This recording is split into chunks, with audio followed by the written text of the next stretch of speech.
If we saw it from face on, we could use a circle, but I haven't got sort of two comparable swings to show you from sort of face on and down the line. Okay, so but we'll see the length of backswing. Okay, so this on the left-hand side was trying to go 50. There's your backswing. Now, to me, that looks kind of full. Okay. Yep. There you go. You can see now how far back. So if we sort of do imagine the circle's kind of around that way, where your hands kind of stop on that line, they stop there. It goes 50. There's your 60. I guess there's your 40, 30, and so on and so forth. So you create the amount of distance you want based on how far you go back. Not just, I'll swing the club back to kind of somewhere up here I've been conditioned to, and then try to reduce power. And the way to look at it, everyone looks at their golf club as how far they can go as a maximum. So your wedge can go, say, 70 yards. Then when you've got 40 or 50, you're trying to go back to 70 yards and then reduce 20 yards of that on the way down. Well, that's a very difficult way of doing it. Rather than, this club could go a minimum of 1 yard if the club went back that short. So the club, when he went back a little way, it'd go 1 yard, the ball just sort of chip forward and go there.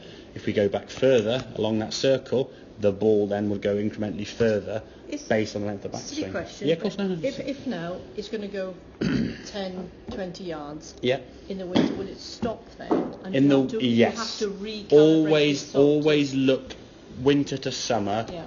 It will be different conditions. And it's not a silly question, it's a good question actually, because I always look for carry. How far is the ball going to carry? Because that's never going to change. Well, it might change a little bit with the colder air, but generally your carry will be the same. In the winter, your carry and your distance are pretty close because there's no run. In the summer, your carry will be the same, but there'll be a bit of run to allow for that. So if you were chipping, for example, if we look at this sort of, that's sort of a fairway there on a golf course, and we've got a flag down here, okay? If you're playing in the summer and your golf ball is here, you'd probably land it there, and the ball rolls to the green there, okay? If we're in the winter, where we'll go, the green one, you're going to be landing it probably there and doing that. So your swing would therefore need to be longer, or choose more club, either or, okay? But to get the ball, if we say that sort of along there is, I don't know, 50 yards, we'll just say for a number, you'd be looking to land it maybe in the summer at 35, 40, in the winter probably 45, 47, okay, based on the conditions you're going to get. But that will then change in the summertime. You might get shots in the summer where the green's sort of fast running away from you, so therefore you need to take and allow for that roll. Or it could be into the wind and uphill, so you need to take less roll and add more distance. So these are kind of things you've got to need to equate when you're playing your shots. So when you stand over your golf ball, from that 50 yards and closer, you're going, right, okay, what am I doing with this shot? Have a plan in your head. So you're not just stood there going, right, okay, it's sort of 50-ish yards, only my pitching wedge, right, I'm up here, right, what am I... and what people actually genuinely do, and they don't believe they're doing it, but they'll get the club to about here somewhere, and then start thinking about what they're trying to do on the way down. You think, well, hang on a second.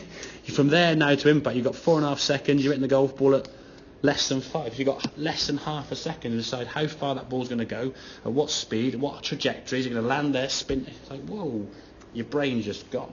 So if you want to stand, there's a line behind the ball here, so when you're stood kind of here behind the golf ball looking towards the flag, you do all that thinking then.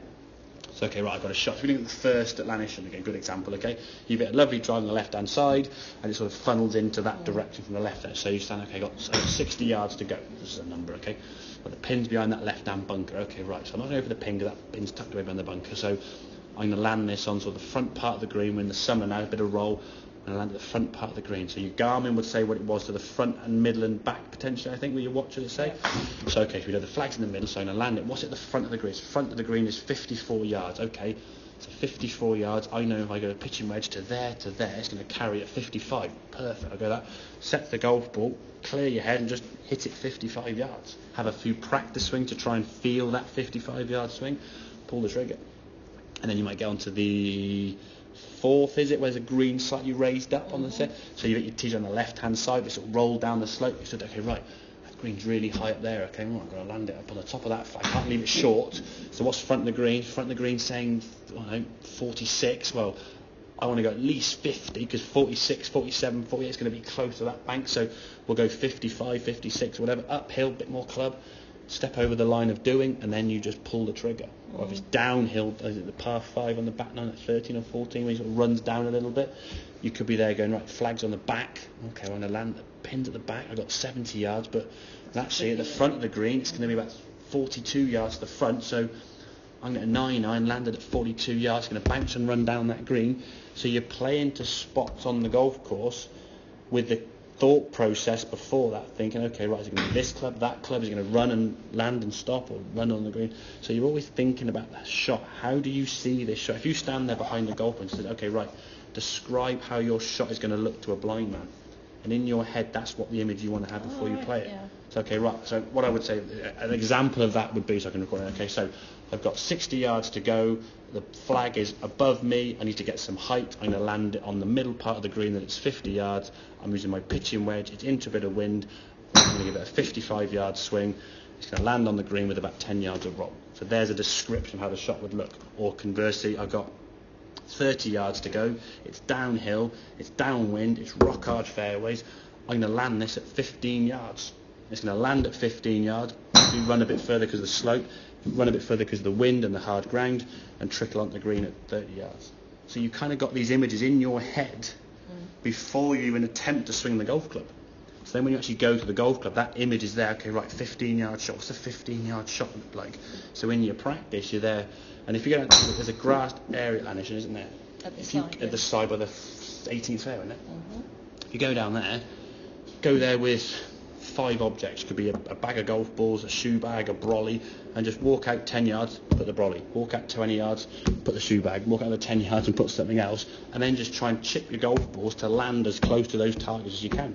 So you'll start learning what's a 10-yard shot feel like, what's a 20-yard carry, what's a 30-yard. Just go further back, and you just keep, and alternate between each one.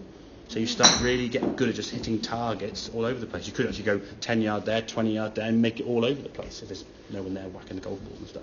So you start learning from 50, 60 yards and in, because if your long game with 3 wood and 5 and hours coming on as well as you said it's coming, this now is going to be your scoring zone, I would say. Yeah. And you want to think, when you play next? Tomorrow, okay. But great. Okay, if you can do this tomorrow, okay, just with all this thing, in terms of a number, when you get, we'll say 50 yards is your number where you go to a non-full shot, okay? So right. 50 yards and closer. Anytime you have a shot that is within 50 yards of the green, whether it's a chip from the side of the green or even a putt, okay? Anything from 50 yards and in, starting with the first shot, keep a number of how many shots it takes you to get the ball in the hole. And then keep a record of that. At the end of the game of golf, if you've had 13 shots within that distance, you would add them all up, divide them by 13 and see what your average is. And you want to try and aim for less than 4. Right. So aim for less than 4, you're doing really well. Your long-term goals get to below 3.5. Now you say, well, I'm less than 4, 3.5, what's the difference at? 0.3 over 13 shots, that's 3.5 shots. 4 shots, 4.5 shots. Yeah, It's a big change, and that's changing by 0.3 of its average change, yeah? It's not a big change, but over 18 holes, that's 4 shots. And if you can improve by more than 0.3 of a shot, that's even more shots. Does that all make sense then, yeah? It's a lot to take in, I know, but in terms of the actual technique, hopefully when you listen, maybe sort of listen back this over a couple of times, sort of just try and digest all the stuff we said. Quick summary of that, though, is going to be, I say, set up wide is fine. Just think your distance going back, how far back you go, determines how far the ball's going to go. So 10, 20, 30, 40, 50. That's kind of your distances as you go back. You always want to be accelerating through. Okay? Excellent. Excellent. Good.